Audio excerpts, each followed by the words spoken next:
National education policy 2020 के 10वें video में आज हम अध्याय 4 स्कूलों में पाठ्यक्रम और शिक्षण शास्त्र अधिगम समग्र एकीकृत आनंददायी और रुचिकर होना चाहिए। Curriculum and pedagogy in schools learning should be holistic integrated enjoyable and engaging के बिंदु 12 से लेकर 26 तक का अध्ययन कर रहे हैं। जैसा कि अनुसंधान स्पष्ट रूप से दिखाते हैं कि बच्चे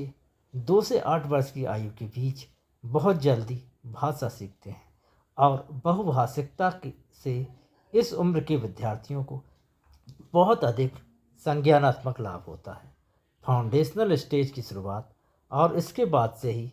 बच्चों को विभिन्न भाषाओं में लेकिन मातृभाषा पर विशेष जोर देने के साथ एक्सपोजर दिए जाएंगे और सभी भाषाओं को एक मनोरंजक और संवादात्मक शैली में पढ़ाया जाएगा, जिसमें बहुत सारी संवादात्मक बातचीत होगी और शुरुआती वर्षों में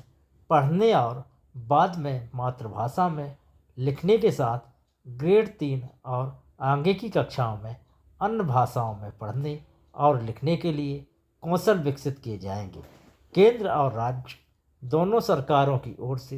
देश भर में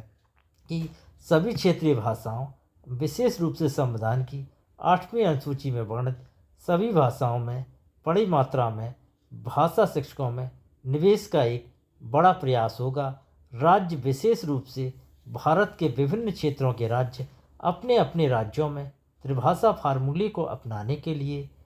साथ ही देश भर में भारतीय भाषाओं के अध्ययन को प्रोत्साहित करने के लिए बड़ी संख्या में शिक्षकों को नियुक्त करने के लिए आपस में द्विपक्षीय समझौते कर सकते हैं। विभिन्न भाषाओं को सीखने के लिए और भाषा शिक्षण को लोकप्रिय बनाने के लिए तकनीक का बृहद उपयोग किया जाएगा। पॉइंट 13 संवैधानिक प्रावधानों, लोगों, क्षेत्रों और संघ की आकांक्षाओं और बहुभाषावाद और राष्ट्रीय एकता को बढ़ावा देने की ज़रूरत का ध्यान रखते हुए त्रिभाषा फार्मूले को लागू किया जाना जारी रहेगा। हालांकि 3 भाषा के इस फार्मूले में काफ़ी लचीलापन रखा जाएगा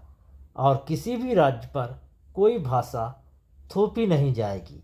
बच्चों द्वारा सीखी जाने वाली 3 भाषाओं के विकल्प राज्यों, क्षेत्रों और निश्चित रूप से छात्रों के स्वयं के होंगे, जिनमें से कम 3 में 2 भाषाएं भारतीय भाषाएं हों। विशेष रूप से जो छात्र 3 में से 1 या अधिक भाषाओं को बदलना चाहते हैं, वे ऐसा ग्रेड 6 या 7 में कर सकते हैं, लेकिन ऐसा करने के लिए उन्हें तीनों भाषाओं में, जिसमें एक भारतीय भाषा को उसके साहित्य के स्तर पर अध्ययन करना शामिल है, माध्यमिक कक्षाओं के अंत तक बुनियादी दक्षता हासिल करके दिखाना होगा। पॉइंट 14 इस संबंध में उच्चतर गुणवत्ता वाली विज्ञान और गणित में द्विभाषी पाठ्यपुस्तकों और शिक्षण अधिगम सामग्री को तैयार करने के सभी प्रयास किए जाएंगे, ताकि विद्यार्थी दोनों विषयों पर सोचने और बोलने के लिए अपने घर की भाषा, मातृभाषा और अंग्रेजी दोनों में सक्षम हो सकें। पॉइंट 15 जैसा कि दुनिया भर के सभी विकसित देशों में यह देखने को मिलता है कि अपनी भाषा, संस्कृति और परंपराओं में शिक्षित होना कोई बाधा नहीं है, बल्कि वास्तव में शैक्षिक, सामाजिक और तकनीकी प्रगति के लिए इसका बहुत बड़ा लाभ ही होता है। भारत की भाषाएं दुनिया में सबसे समृद्ध, सबसे वैज्ञानिक, सबसे सुंदर और सबसे अधिक अभिव्यंजक भाषाओं में से हैं, जिनमें प्राचीन और आधुनिक साहित्य, गद्य और कविता दोनों के विशाल भंडार हैं। इन भाषाओं में लिखी गई फिल्म, संगीत और साहित्य भाषा की राष्ट्रीय पहचान और धरोहर है। सांस्कृतिक और राष्ट्रीय एकीकरण की दृष्टि से सभी युवा भारतीयों को अपने देश की भाषा के विशाल और समृद्ध भंडार और इनके साहित्य को खजाने के बारे में जागरूक करना होगा। पॉइंट 16, इस प्रकार देश के प्रत्येक विद्यार्थी पढ़ाई के दौरान द लैंग्वेजेज ऑफ इंडिया पर एक मज़ेदार प्रोजेक्ट या गतिविधि में भाग लेगा। उदाहरण के लिए ग्रेड 6 और 8 में एक भारत श्रेष्ठ भारत पहल। इस प्रोजेक्ट गतिविधि में छात्र अधिकांश रूप से प्रमुख भारतीय भाषाओं की उल्लेखनीय की एकता के बारे में जानेंगे, जिसके तहत उनके सामान्य ध्वन्यात्मक और वैज्ञानिक रूप से व्यवस्थित वर्णमाला और लिपियों, उनकी सामान्य व्याकरणिक रचनाओं, संस्कृत और अन्य शास्त्रीय भाषा से इनकी शब्दावली के स्रोत और उद्भव को ढूंढने से लेकर इन भाषा के समृद्ध अंतर प्रभाव और अंतरों को समझना शामिल है। वे यह भी जानेंगे कि कौन से भौगोलिक क्षेत्र में कौन सी भाषाएं बोलते हैं, आदिवासी भाषाओं की प्रकृति और संरचना को समझेंगे और भारत की हर प्रमुख भाषा में कुछ पंक्तियां और प्रत्येक के समृद्ध और उभरते साहित्य के बारे में कुछ कहना सीखेंगे, आवश्यक अनुवाद के माध्यम से कहना सीखेंगे। इस तरह की गतिविधि से उन्हें भारत की एकता और सुंदर सांस्कृतिक विरासत और विविधता दोनों का एहसास होगा और अपने पूरे जीवन भर वे भारत के अन्य हिस्सों के लोगों से मिलने और घुलने मिलने में सहज महसूस करेंगे। यह प्रोजेक्ट गतिविधि एक रुचिकर और आनंददायक गतिविधि होगी और इसमें भी किसी भी रूप में मूल्यांकन शामिल नहीं होगा। पॉइंट 17, भारत की शास्त्रीय भाषाओं और साहित्य के महत्व, प्रासंगिकता और सुंदरता को भी नज़रअंदाज नहीं किया जा सकता। संस्कृत संविधान की 8वीं अनुसूची में वर्णित एक महत्वपूर्ण आधुनिक भाषा होते हुए भी इसका शास्त्रीय साहित्य इतना विशाल है कि सारे लैटिन और ग्रीक साहित्य को भी यदि मिलाकर इसकी तुलना की जाए तो भी इसकी बराबरी नहीं की जा सकती। संस्कृत साहित्य में गणित, दर्शन, व्याकरण, संगीत, राजनीति, चिकित्सा, वास्तुकला, धातु विज्ञान, नाटक, कविता, कहानी और बहुत कुछ, जिन्हें संस्कृत ज्ञान प्रणालियों के रूप में जाना जाता है, कि विशाल खजाने हैं। इन सबको विभिन्न धर्मों के लोगों के साथ साथ गैर धार्मिक लोगों और जीवन के सभी क्षेत्रों और सामाजिक आर्थिक पृष्ठभूमि के लोगों द्वारा हजारों वर्षों में लिखा गया है। इस प्रकार संस्कृत को त्रिभाषा के मुख्य धारा विकल्प के साथ स्कूल और उच्चतर शिक्षा के सभी स्तरों पर छात्रों के लिए एक महत्वपूर्ण समृद्ध विकल्प के रूप में पेश किया जाएगा। यह उन तरीकों से पढ़ाया जाएगा जो दिलचस्प और अनुभवात्मक होने के साथ साथ समकालीन रूप से प्रासंगिक हैं, जिसमें संस्कृत ज्ञान प्रणालियों का उपयोग शामिल है और विशेष रूप से ध्वनि और उच्चारण के माध्यम से फाउंडेशनल और मिडिल स्कूल स्तर पर संस्कृत की पाठ्यपुस्तकों को संस्कृत के माध्यम से संस्कृत पढ़ाने, यानी STS संस्कृत और इसके अध्ययन को आनंददायी बनाने के लिए सरल मानक संस्कृत, सिंपल स्टैंडर्ड संस्कृत में लिखा जा सकता है। पॉइंट 18, भारत के शास्त्रीय तमिल, तेलुगु, कन्नड़, मलयालम और उड़िया सहित अन्य शास्त्रीय भाषाओं में एक अत्यंत समृद्ध साहित्य है। इन शास्त्रीय भाषाओं के अतिरिक्त पाली, फारसी, प्राकृत और उनके साहित्य को भी उनकी समृद्धि के लिए और भावी पीढ़ी की सुख और समृद्धि के लिए संरक्षित किया जाना चाहिए। जैसे ही भारत पूरी तरह से विकसित देश बनेगा, अगली पीढ़ी भारत के व्यापक और सुंदर शास्त्रीय साहित्य के अध्ययन में भाग लेना और इंसान के रूप में समृद्ध बनना चाहेगी। संस्कृत के अलावा भारत की अन्य शास्त्रीय भाषाएं और साहित्य, जिसमें तमिल, तेलुगु, कन्नड़, मलयालम, उड़िया, पाली, फारसी, प्राकृतिक शामिल हैं, स्कूलों में भी व्यापक रूप से छात्रों के लिए विकल्प के रूप में, संभवतः ऑनलाइन मॉड्यूल के रूप में, अनुभवात्मक और अभिनय अप्रोच के माध्यम से उपलब्ध होंगे, ताकि यह सुनिश्चित किया जा सके कि वे भाषा और साहित्य जीवित और जीवंत रहें। सभी भारतीय भाषाओं, जो समृद्ध मौखिक और लिखित साहित्य, सांस्कृतिक परंपराओं और ज्ञान को अपने में संजोए हुए हैं, के लिए भी इसी प्रकार के प्रयास किए जाएंगे। पॉइंट 19,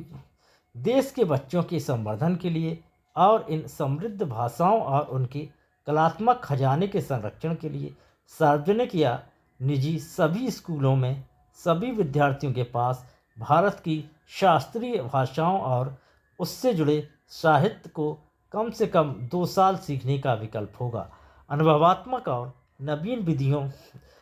जिनमें प्रौद्योगिकी के एकीकरण भी शामिल होंगे, के माध्यम से ग्रेड 6 से 12 तक के विद्यार्थी इन्हें सीख पाएंगे। मिडिल से सेकेंडरी स्तर तक या जहाँ तक इसके आगे भी इसका अध्ययन करते रहेंगे का विकल्प उनके पास होगा।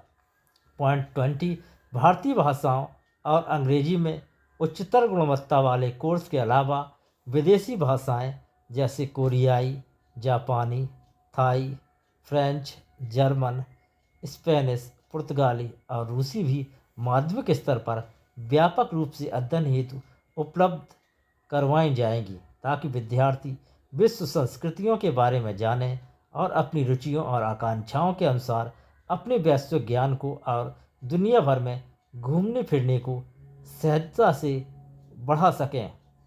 पॉइंट 21, सभी भाषाओं के शिक्षण को नवीन और अनुभवात्मक विधियों के माध्यम से समृद्ध किया जाएगा, जिसमें सरलीकरण और ऐप्स के माध्यम से भाषाओं के सांस्कृतिक पहलुओं जैसे फिल्म, थिएटर, कथावाचक, काव्य और संगीत को जोड़ते हुए और विभिन्न प्रासंगिक विषयों के साथ और वास्तविक जीवन के अनुभवों के साथ संबंधों को दिखाते हुए इन्हें सिखाया जाएगा। इस प्रकार भाषाओं का शिक्षण भी अनुभवात्मक अधिगम शिक्षण शास्त्र पर आधारित होगा। पॉइंट 22, भारतीय साइन लैंग्वेज ISL को भारत भर में मानकीकृत किया जाएगा और राष्ट्रीय और राज्य पाठ्यक्रम सामग्री विकसित की जाएगी, जो बधिर विद्यार्थियों द्वारा उपयोग की जाएगी। जहाँ तक संभव हो और प्रासंगिक हो, वहाँ स्थानीय सांकेतिक भाषा का सम्मान किया जाएगा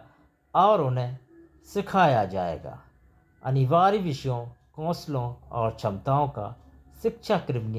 एकीकरण। पॉइंट 23, हालांकि विद्यार्थियों को अपने व्यक्तिगत पाठ्यक्रम को चुनने की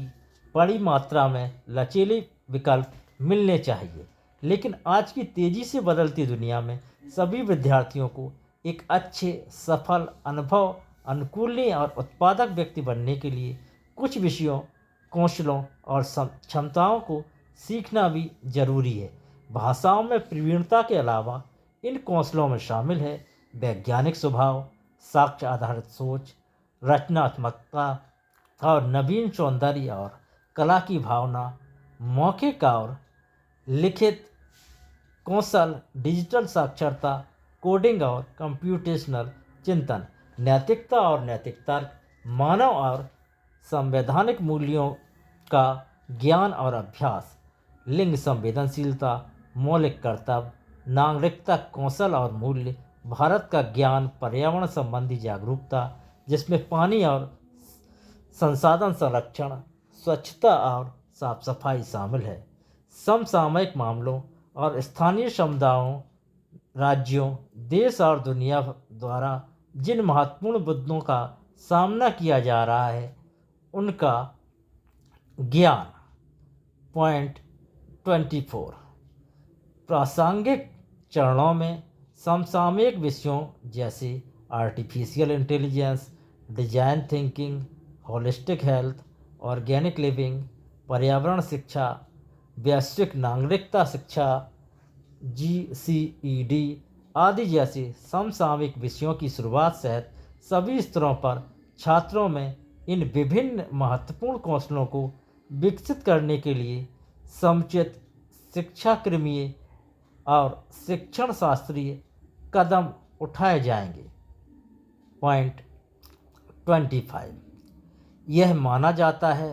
कि गणित और गणितीय सोच भारत के भविष्य और आगामी क्षेत्रों और व्यवसायों में भारत की नेतृत्वकारी भूमिका के लिए बहुत महत्वपूर्ण होगी। इन उभरते हुए क्षेत्रों में आर्टिफिशियल इंटेलिजेंस, मशीन लर्निंग और डेटा साइंस शामिल है। इस प्रकार गणित और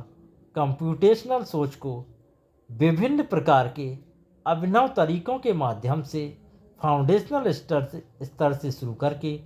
स्कूल की पूरी अवधि के दौरान विभिन्न तरीकों, जिनमें पहेलियाँ और गेम का नियमित उपयोग शामिल है, को गणितीय सोच को अधिक आनंददायी और आकर्षक बनाते हैं के माध्यम से सिखाने पर जोर दिया जाएगा। मिडिल स्कूल स्तर पर कोडिंग संबंधी गतिविधियाँ शुरू की जाएंगी। पॉइंट